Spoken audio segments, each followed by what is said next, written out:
Have you ever felt completely undervalued at work?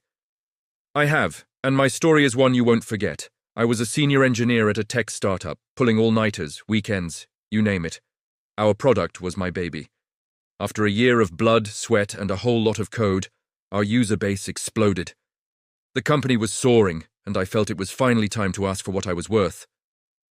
I scheduled a meeting with our CEO, Alex.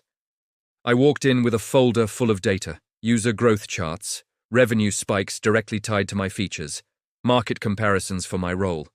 I was prepared, professional, and honestly, a little nervous. I laid it all out, explaining how my contributions had been pivotal and requested a salary adjustment that reflected my impact. Alex just leaned back in his big leather chair, a smirk playing on his lips. Then he laughed, not a chuckle but a full, dismissive laugh. He said, "You've got guts, I'll give you that. But we're a startup. We all sacrifice. Maybe in a few years."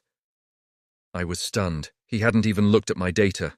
The laughter echoed in my ears as I walked out, feeling completely humiliated and invisible. That night I couldn't sleep. The disrespect was a wake-up call. I had poured my heart into this company, and for what? To be a punchline in the CEO's office?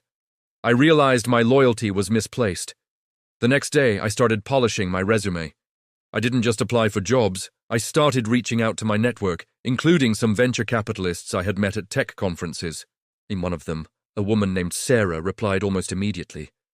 She was a partner at a major VC firm. We had a coffee, and I didn't just talk about my job search. I talked about my vision for the product I had built, the features I wanted to add, and the market opportunities Alex was completely ignoring. Sarah's eyes lit up. She saw the potential not just in me, but in the ideas I was passionate about. What I thought was a casual chat turned into a series of intense meetings. Sarah wasn't interested in finding me a new job. She was interested in funding a new company. My company. The idea was terrifying and exhilarating. They wanted me to build a competitor, a better version of what I was already doing, but this time I'd be in charge.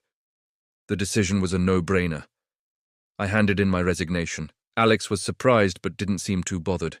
He probably thought I was bluffing or going to a rival for a small pay bump. He wished me luck with that same condescending smirk. Little did he know. The next 4 weeks were a blur. We assembled a small, killer team of engineers and designers I knew and trusted, people who also felt undervalued at our old company. We worked out of a small co-working space, fueled by pizza and a shared sense of purpose. We were building our platform from the ground up, but faster and smarter this time, learning from all the mistakes we'd seen before. Meanwhile, rumors started swirling at my old company. Their top engineers were leaving, their product development stalled. Their key performance indicators, the ones I used to track so meticulously, started to dip. Their secret sauce was gone, and they were scrambling. Exactly 1 month after that humiliating meeting, I walked back into that same office building. This time, I wasn't there to ask for a raise. I was there with Sarah and her legal team. My old company was in trouble, losing market share to a mysterious new competitor that seemed to know their every weakness. That competitor was us. Their board had panicked and was looking for a lifeline. They were seeking a new round of funding, but their numbers were tanking. Sarah's firm, a major player in the industry, had initiated talks, not for a simple investment, but for a potential acquisition. And the deal came with a very specific condition.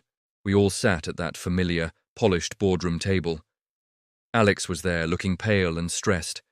He saw me walk in with Sarah and his jaw practically hit the floor. The smirk was gone, replaced by a look of utter disbelief and confusion. He looked at me, then at Sarah, then back at me as the realization slowly dawned on him. Sarah started the meeting. "As you know," she began, "we're discussing a potential acquisition of your company to save it from its current trajectory. However, our investment is contingent on a complete leadership overhaul. We believe the current vision is failing." She paused and then looked straight at me. "We'll be appointing a new CEO to lead the merged entity. Meet your new boss." I just sat there, looking directly at Alex. I didn't smirk, I didn't laugh, I just held his gaze. The silence in that room was deafening. The man who had laughed in my face just a month ago was now reporting to me. He had to hand over the keys to the kingdom he had so arrogantly guarded. The acquisition went through. Alex was transitioned out. I took the helm, and the first thing I did was implement a transparent compensation structure, ensuring that every single employee was rewarded fairly for their contributions. We rebuilt the culture from one of fear and ego to one of respect and collaboration. The lesson here is profound. Never let anyone's dismissal of your worth define you. Sometimes, the biggest rejection is actually a redirection to something far greater. That humiliating laugh wasn't the end of my story. It was the catalyst for my biggest success. It pushed me to bet on myself when no one else would. So, if you ever find yourself in a similar situation, remember my story. Don't just ask for a seat at the table. Sometimes, you need to go out and build your own. Thanks for watching. If this story resonated with you, hit that like button and subscribe for more content. I'll see you in the next one.